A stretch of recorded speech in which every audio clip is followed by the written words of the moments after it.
How's everybody doing? How are you? Good, good, good, good. I know you've been with I think I actually got Clint on the front end too, right? So met with Clint. I think you got a chance to be in front of all the new guys, and obviously Barry and Aaron. Thought I'd just do a couple house cleaning items. Obviously, tomorrow we'll start our first spring practice. We'll get these 15 practices. For the majority, we're going to go every Tuesday, Thursday, Saturday. Just because of class conflicts and the ability to kind of get what we need to do on Monday, Wednesdays, and Fridays, we'll start practices pretty early on Tuesday and Thursday, literally be done by about a little before 9 o'clock every day. So our meetings start at 6. We'll be on the field roughly about 7 and go till about 9. The only caveat to that, during Easter weekend, I'm going to actually we practiced before on Saturday of Easter weekend. I just think that weekend to have that ability to have kids go home. We'll practice on that Friday and then let the guys go. We won't practice on Saturday of Easter weekend, and that's the only adjustment to the schedule we've kind of made. It's still 15 practices, have basically the same rules from a year ago. Just talked to a lot of coaches from a year ago to now about the setup of spring ball. I think the portal world makes a lot of people think about what they're doing, how they're doing it. Some teams don't even really have a scrimmage anymore, but I think the ability to have guys play together, communicate, and talk as few times as we get is still pretty important, but we will modify a little bit of how we go about spring ball this year, but it really won't be much from the outside world looking in.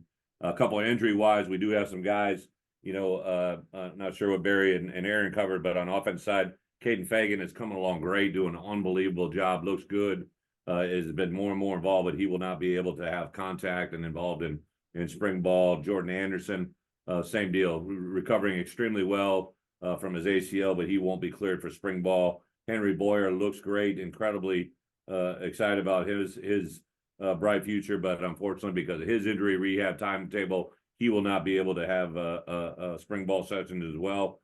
That's on offense. Those guys will be out, and on defense side of the ball, obviously, you guys knew of the injury to Kanena Odalaga. He won't be involved in spring drills, but will be in his rehab. He looks great. He looks like he's been in the thick of it the whole way, but he's limited on his recovery plan now to be engaged spring ball. Xavier Scott also had a couple different procedures done during the out of season, won't be with us through spring ball as well on defense. And then a new one, just about 2 weeks old, James Kreutz. Unfortunately, James had an injury to his chest and required surgery, so it's going to be okay, but he won't be able to go through anything with us during spring ball. So that one is new that you probably didn't know anything about. But other than that, we'll have some guys with some soft tissue. We got a couple of guys that have had some hamstrings coming out of the end of winter conditioning, but should be pretty full go for the beginning of fall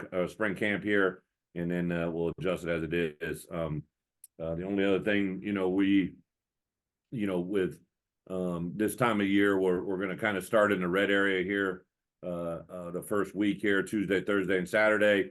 Our first full padded practice will be on Saturday, and then next week we'll jump into out in the field work. Try to give you guys at least once or twice a week an opportunity to come to watch some of the drill work and see exactly where some of these guys have progressed. But just really excited. Obviously, a group of players, a group of coaches. Couldn't be more excited about the 4 new coaches we brought in. Also, offensively, Byron Bell and Art Sikowski did a release on those guys stepping into new roles. So just a really fun time in the building here, and we'll see where we can go. With that, I'll open it up for questions. Hi, Coach. Is there what specifically would you like to accomplish this spring on the defensive side of the ball with Aaron Henry starting his second year as the coordinator amidst some significant changes, on the staff and some roster turnover? Yeah, 2 things. I think in spring ball, it doesn't matter offense, defense, special teams. If somebody want to ask me the same question, offense, what we're going to try to do is obviously take the things that we learned during the out of season in our review, our season analysis, our critiques, try to improve on the things we need to improve on. We try to build upon the strengths. And then overall, collectively with our roster, we obviously have a lot of returning players, want to see the development of that, but we want to see the new skill set that are new players that we haven't had a chance to be with on both sides of the ball and in the kicking game, see what they have, right? And then just the number one goal is to get better every day. We have 5-week window here of spring ball to get ready, for basically fall camp. And you got 5 weeks here that we're going to get that work done. When we start with fall camp, we literally have 4 weeks of fall camp before we have game week, right? So it's really taking advantage of every day, trying to improve on it and make ourselves better at the beginning of the day than we were at the end of every day than when we started. Aaron talked about, trying to find some players that can help them this spring, and on the defensive front, how have the newcomers looked in terms of the guys you brought in from the portal? Yeah, very excited. I think we did a lot of diligence a year ago. Some of these guys that came to reality for us in the months of December and January, guys that we had been on for a number of months, number of weeks, evaluating. Literally the first day of live recruiting was very strategic about where I was, what I did, and in the month of the month of December in general, a lot of our high school recruiting was done. Right, we really had been done with that since June, so it was really portal work, and I think overall I'm going to be very excited of what we've seen so far. But yeah, to see Anthony Johnson, to see Sledge, to see Dennis Briggs up front, to see Daniel Brown on the edge, to see Chase Canada in the back end. There's a number of guys, and then high school players coming in, Angela McCollum, Demetrius as well. Just really excited. Don't really want to give any pressure or thoughts, but those guys have been impressive in the building and impressive to their teammates to this point. Do have one position change on defense too, just in conversations with our guys about opportunities that would go forward. I think the only other offensively, Jared Beatty will move to the inside backer room and give us some a new person to work with in there. Had been really good on the outside, but I think just overall want to kind of give his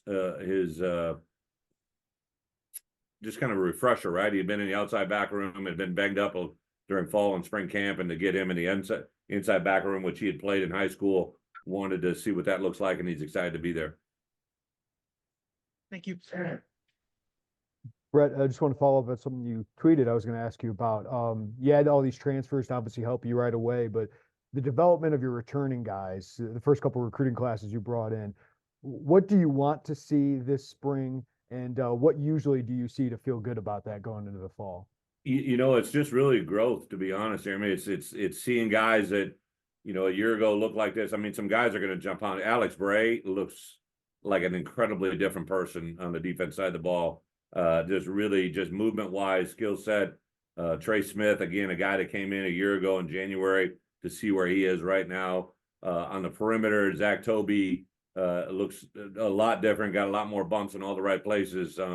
Just certain guys physically, we did a 13-point weekly evaluation during the 8 weeks of spring football or of winter conditioning, that we literally did a daily checkbook on weight gain or loss or maintenance, whatever it was.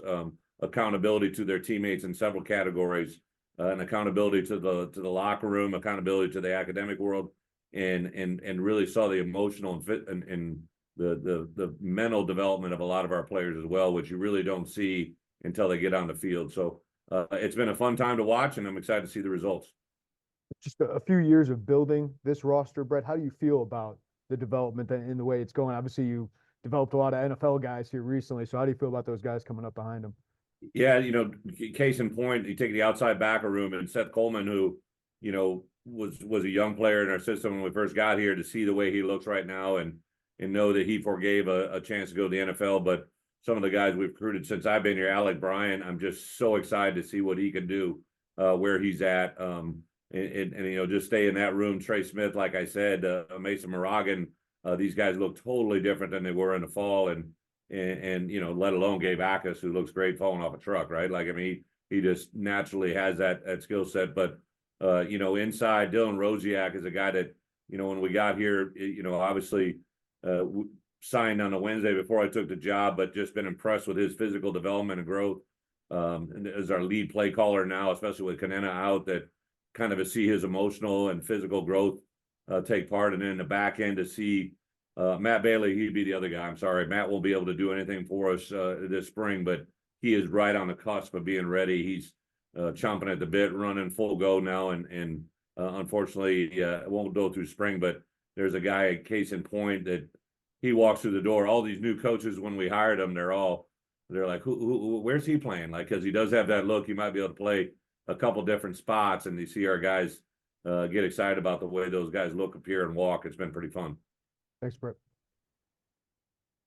Brett, in terms of Luke Altmaier, just how excited are you based off of the journey that he had last year to see what kind of development you can have in these 15 practices with him and what he can get accomplished as he enters this next year? This Good question. Obviously, everybody always wants to talk about the cues, right? And Luke, coming from where he was a year ago to come into this system, to be with us all January, February, March, kind of in these conversations about how we're tweaking, modifying the things that we did a year ago.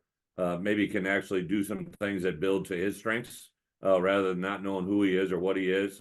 I think in a QB room, especially, one of the things that's about, I think, challenging with spring football is you want guys that have played winning football, or guys that we feel have played winning football, to see the growth that they can make. But on the same account, to have guys in that room, Donovan Leary in particular, right, a guy that we're really excited to see where he's at. But now you got Kirkland Michau, you got Trey Petty, you got Cal, you got these guys where maybe you don't want to give them the same menu as you do, right, at all positions, because you want to just see, hey, can they execute and play football? I don't want to slow down guys to see if they can play our scheme. I want to see if they can play football. We can build them off of that, right? So in the inside linebacker room, another guy, Malachi Hood, isn't going to be able to go with us, but a couple of these young linebackers, a couple of the young DBs, find out where these guys are and see how they can play offensively.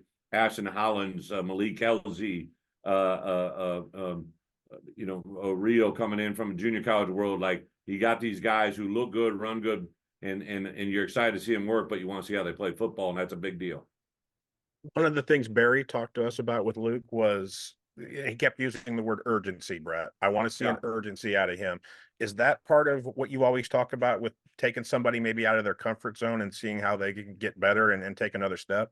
Well, Barry, coaches Q, so he works with him on a daily basis. I think one of the things that Luke brings to the table, he brings a skill set throwing wise that I don't know if I've had a quarterback that has as good a skill set of throwing the ball as him. He's got the ability to throw the deep ball, the short ball, the intermediate ball, and he has nice touch, right? I was watching, everybody, obviously, Wisconsin played Illinois in basketball last night. So right away I go back to I'm literally sitting in my office watching the basketball game on one TV, and I was watching our Wisconsin game because I couldn't get it out of my head, right? And I know at the end of the first half, he made a cut on a 4th and 2 call that went vertical for about 17 yards that I was like, that's an incredibly athletic play that you kind of forgot about in the course of the year, but it was a big play in that moment, right? So Luke has a lot of skills that I think maybe a year ago at this time we didn't know he had, and we can build around those things. But I think urgency might be one that Barry, I know, talks about. I just think, you only go as far as your starting queue, right? And for us to go where we want to go, Luke has a lot of growth. On the flip side of it, you look at last year after the Penn State game, I think the next course of next 3 to 4 games, he was 10 touchdowns to 2 interceptions, which you can live with, right? And unfortunately, the Minnesota game, changed the direction of his season, right? And I want to see that growth. I know Tank literally every week has talked about the growth of Luke Altmaier in the weight room in front of our guys, and really excited to see that come to life. Thank you, Brett. Yeah. Hey, Brett, running back, is Josh available for you this spring? Yeah, Josh McCray, obviously. Yeah, Josh. Yeah. I would guess, Joey, probably, I think it'd be fair to say. So we kind of have this, especially on offense, this group of players that have played, right, and kind of know the playbook and also just kind of the expectation. Then you have this large subset of guys that haven't played a lot of football and will maybe keep the package a little smaller, a little tighter, a little bit less paralysis through analysis, and just let them play, right? And Josh is the one guy at the running back position who's played a lot of football. He's had 2 years where injuries have played a significant factor in his PT, right? But he's been in every meeting, everything. He looks great. Him and I would say Aiden Lawfrey, I would say probably take the majority of the ones in that role and see where that can go. And then we have a cast of other guys that will be taking that next group, that subset of things. And then we'll involve Caden and Jordan Anderson. They aren't allowed to do a lot of physical contact, but they can do some things during course of practice that'll get them involved in the offense. And then a defensive back, Brett. What do you hope that you guys can sort out in that secondary this spring that you can kickstart obviously into the summer and the fall? Miles Scott is obviously a guy that we're expecting to kind of take the next step of leadership, right? Like I talked to him early in January, February, and he's really done a good job about getting those guys together. One of the changes we'll make philosophically, it's something I've always believed in.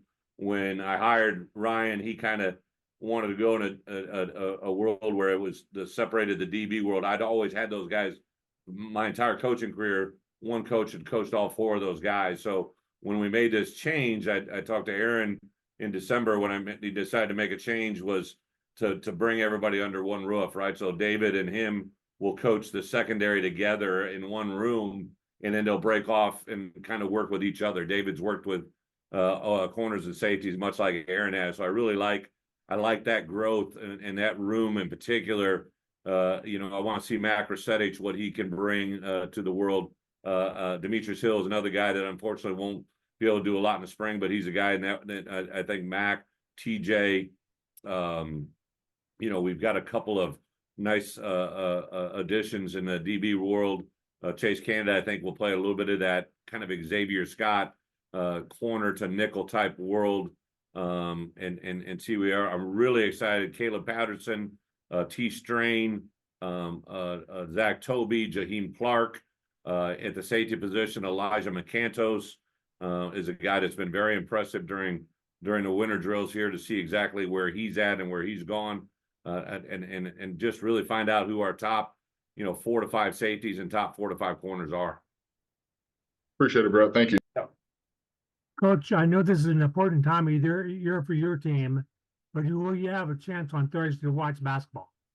I wish I could go. We actually, unfortunately, we have a high school coaches clinic starts Thursday night, and I'm scheduled to speak at, I believe, 6:30, which is in direct contrast, I think, with what we need to get done. But I literally I reach out to Brad and several of his staff every day. Couldn't be more excited.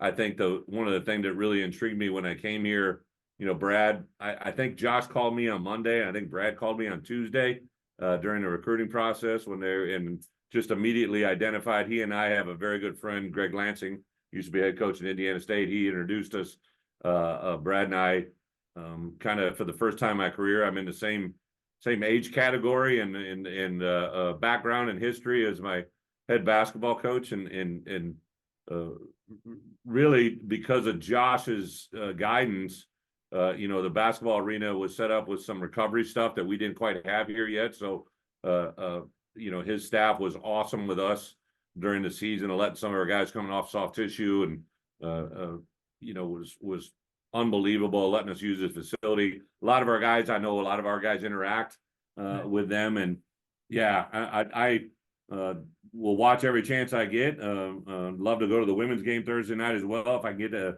but we have the clinic here, so it's kind of a bad timing for us in that regard. But hopefully, if things go well on Thursday, we'll be able to watch it on Saturday.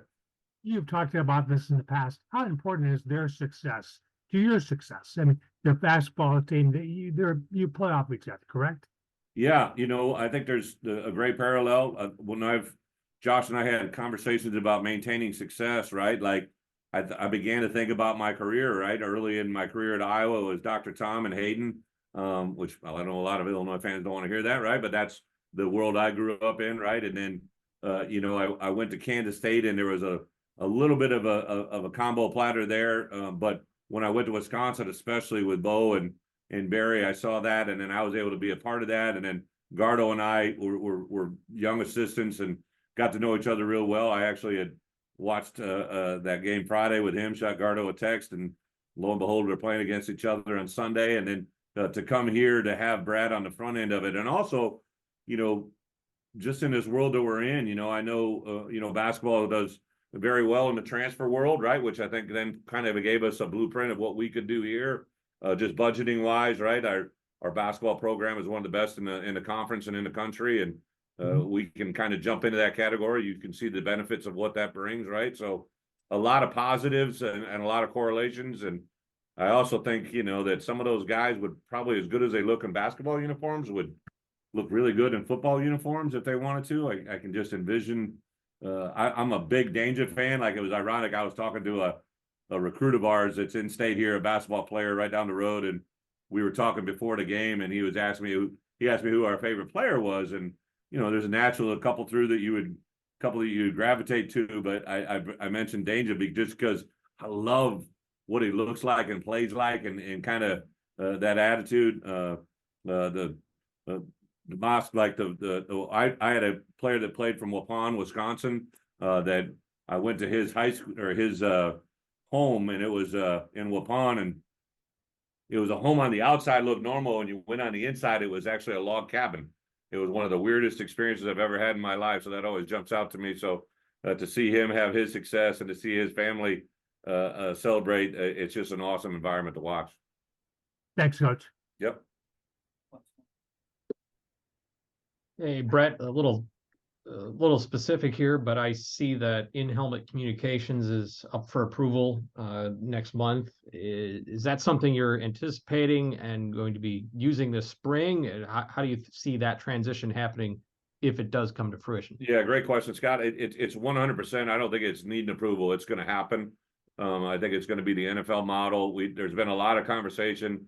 At first, I started hearing like 3 to 5, maybe even more on both sides of football, but I think it's going to get down to the NFL one headset communication on both sides at any given time. So naturally on offense, it'll be our cue. On defense, it'll be the signal caller in the front end or the back end. For us in the spring, we're only allotted 3. So our number 1 and number 2 quarterback will have that, and then we're going to put one on the defense side and rotate through with it and kind of see where it goes. Also, this year, I believe we're going to have tablet technology on the sideline, which allows us to see the game a little more clear as it happens and unfolds. So those 2 categories, I've been, even when I was back in 2010, maybe 11, I tried to get it on when replay came into Big Ten, it was on a 1-year trial basis, but before anybody else used it. So I tried to use that same rule to get it into the college world back then. And then I tried to get in the SEC when I was at Arkansas. So to have it finally come full circle now, I think, any introduction is good. I think we should have more of it, not less of it. And catch that. There's nothing more frustrating than on a bye week to go watch a high school game and see them watch a game live on the sidelines and have sideline technology during a game and think we're watching a high school team. And we got a Division I football program with all this money available to it. So it's good to see us finally enter the equation, and where it goes is I'm sure they'll ask coaches, but a lot of that's up to the hierarchs that make that happen. Thank you. Robert, nothing, man. You just kind of you never get to sleep last night. You got no questions. Or... I looked for you on Kirby. I got home about 3. I'm guessing I have a 5-year-old today, so we were knee deep in a birthday celebration because I left this morning about 4:30 this morning, and I'm not getting home till late, so I had to celebrate a birthday a day early. So that was my celebration. I had to get up and return the rental car before 8, so I'm useless today. Love it. All good. Thanks, guys. Appreciate. I will. Thank you, I'm having a staff meeting at 2:30. We're going to be in the indoor tomorrow, so I'll try to give a couple periods that you guys can show up. Trying to structure practice so I can have it be at the end, so we don't double dip. You guys may come in real early, and then we can do the interviews right after. So we'll figure what we get done. Thank you. That's all for you, Bob. Just so you know. I appreciate that. I used to go every day, so I'm a little spoiled. Have a good one.